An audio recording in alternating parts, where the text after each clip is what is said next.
दोस्तों नमस्कार। आज मैं फिर हाजिर हूं एक महत्वपूर्ण विषय को लेकर। भारतीय मुद्रा रुपये का अंतर्राष्ट्रीय मार्केट में लगातार गिरना पिछले दिनों में देखा गया है कि $1 की कीमत 90 रुपए से भी ऊपर जा चुकी है। ये रुपये का गिरना भारतीय इकोनॉमी के लिए, आम नागरिक के लिए अच्छा है कि बुरा है, इस विषय पर हम चर्चा करेंगे।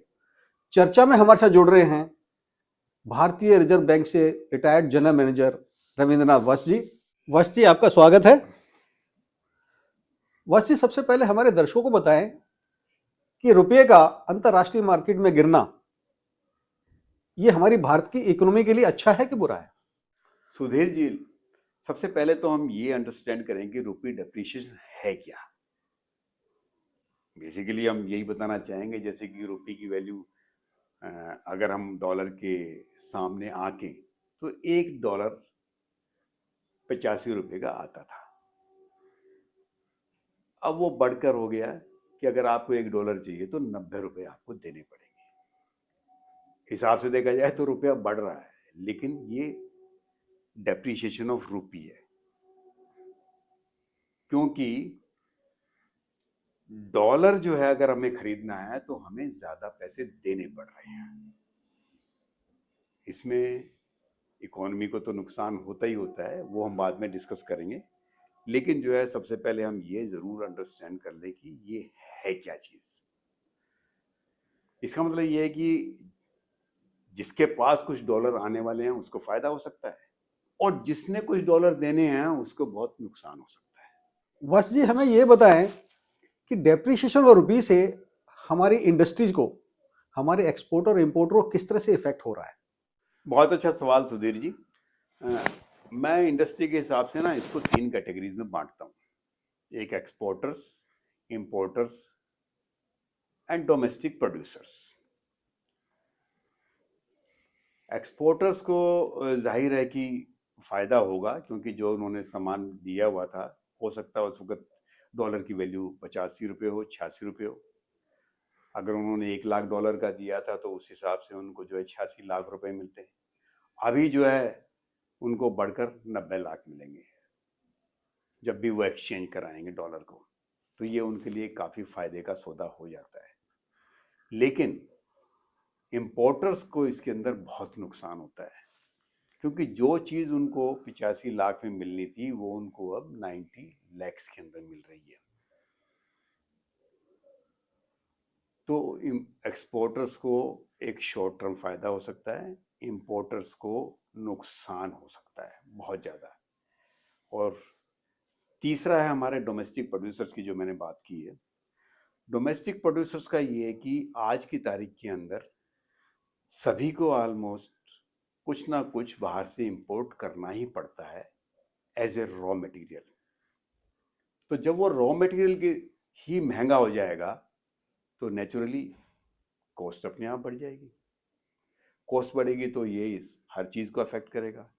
और एक्सपोर्टर्स को जो शॉर्ट टर्म फायदा हुआ था, क्योंकि एक्सपोर्टर भी कोई ना कोई ऐसी चीज़ बना रहा होगा जिसके अंदर उसका रॉ मटेरियल इंपोर्ट होता होगा, तो चूंकि इंपोर्ट महंगा हो गया और एक्सपोर्ट से थोड़ा बढ़ने को आया तो बहुत ज़्यादा फायदा नहीं होगा उसे भी।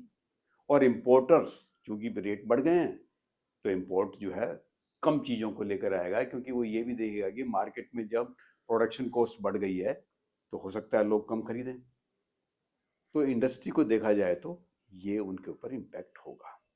वत्स जी, इस मुद्रास्फीति की स्थिति से आम नागरिक को क्या फर्क पड़ता है, ये हमारे दर्शकों की जानकारी के लिए बताएं।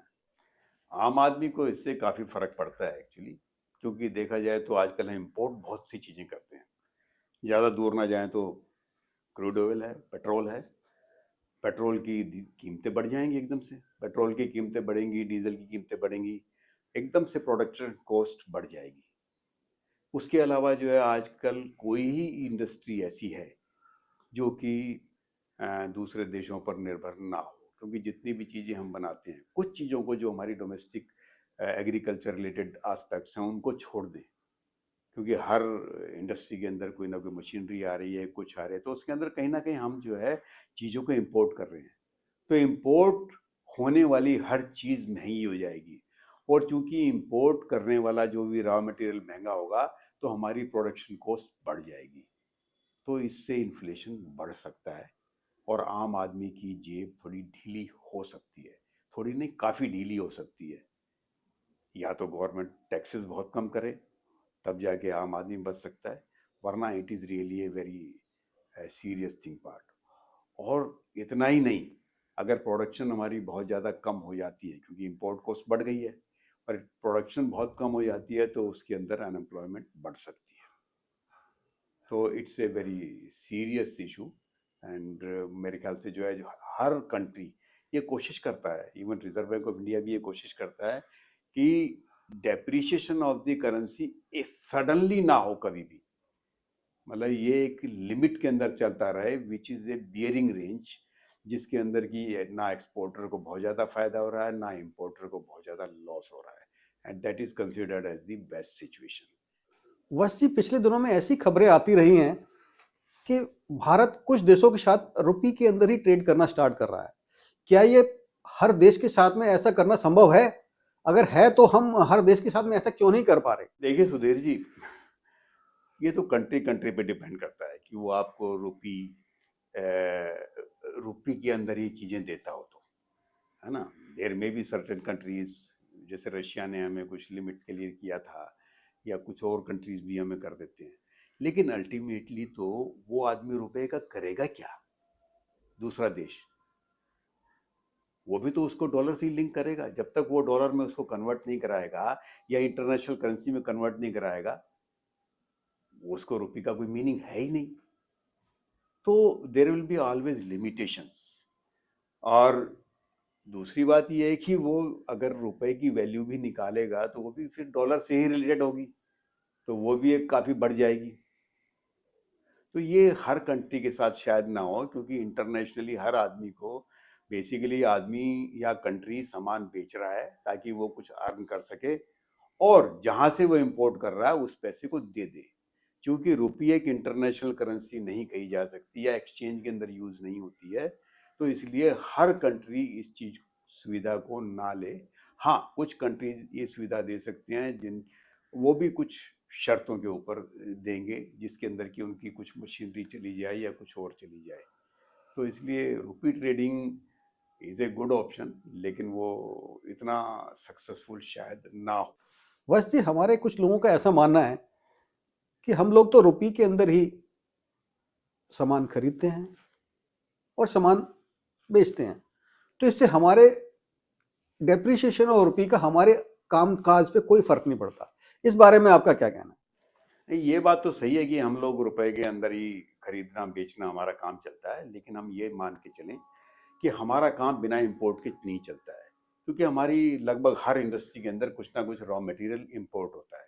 और जैसे कि मैंने बताया कि पेट्रोल कितना सारा हम लोग खरीदते हैं, क्रूड ऑयल लेते हैं, उसको कन्वर्ट करते हैं, अलग बात है। तो सारा पेट्रोल सारा का सारा पूरा महंगा हो जाएगा, जो हमारा बिल होगा कंट्री का। तो इसलिए जो है हमारा जो है कहना कि हम लोग तो केवल रुपए के अंदर डील करते हैं, जहाँ तक आपने जो ये गोभी मटर आलू और ये सब्जियां वगैरह लेनी है, वहाँ तक ये ठीक है। लेकिन जैसे ही आप कोई भी एडवांस चीज़ लेंगे, चाहे वो इलेक्ट्रॉनिक आइटम्स हो, चाहे वो कुछ भी हो, क्योंकि most of the electronic items आपने देखा होगा चाइना से या इंपोर्ट होके आती हैं, तो क्या है वो सारी की सारी महंगी हो जाएंगी। जहाँ से भी रॉ मटेरियल आता है वो भी सारा का सारा महंगा हो जाएगा। तो ये कहना बिल्कुल गलत होगा कि हमारे ऊपर डेप्रिसिएशन का कोई फर्क नहीं पड़ेगा, क्योंकि हम लोग तो रुपए में ही खरीदते और हम बेचते हैं। ये तो हर कंट्री का राइट है कि उसके लोग उसी कंट्री की करेंसी के अंदर खरीदें और बेचें। हम जो है अमेरिका की करेंसी को लेके कैसे खरीद और बेच सकते हैं, या पाकिस्तानी करेंसी को लेके कैसे खरीद और बेच सकते हैं? हर कंट्री जो है ना तो वो अलाउ करेगा, और दूसरी बात ये कि हम अपनी कंट्री का ही लेंगे, लेकिन उस पर इम्पैक्ट बहुत आएगा। वश जी, आपने हमारे दर्शकों को डेप्रिसिएशन और रुपये से संबंधित सभी जानकारियां देने की कोशिश की। मैं उम्मीद करता हूं कि हमारे दर्शकों को आपके द्वारा दी गई जानकारी का पूरा फायदा मिलेगा, लाभ उठा पाएंगे इसका। इस जानकारी देने के लिए और हमारे स्टूडियो में आने के लिए आपका बहुत बहुत धन्यवाद। दर्शकों, अगले सत्र में फिर किसी महत्वपूर्ण विषय के साथ आपसे चर्चा में जुड़ेंगे। तब तक के लिए नमस्कार।